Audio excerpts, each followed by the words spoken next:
Hari ini 10 Jun 2025 adalah hari penting bagi adik-adik kita lepasan SPM, terutamanya yang mendapat tawaran masuk ke STPM.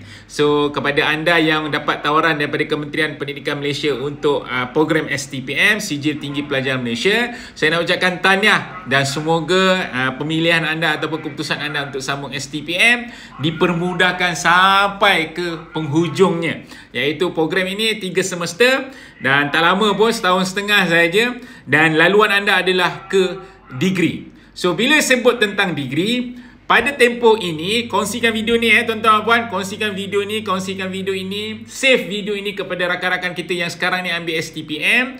Make sure anda dah susun dah hala tuju anda, degree mana yang anda nak sambung.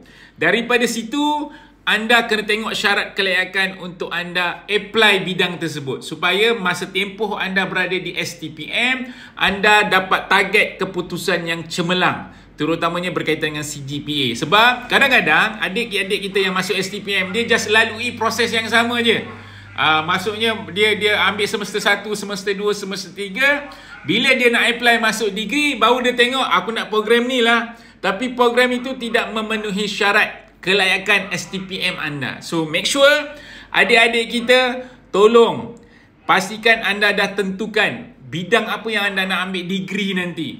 Macam mana hala tuju untuk nak sambung degree itu, apa syarat kelayakan dia, supaya ketika anda berada di STPM anda dapat buat yang terbaik. So bantu saya tuan-puan, kongsikan pandangan anda juga, berikan inspirasi dan juga pengalaman anda yang ambil STPM, supaya adik-adik kita yang tengok video ini dapat sesuatu daripada anda untuk mereka lalui tempoh STPM dengan cemerlang.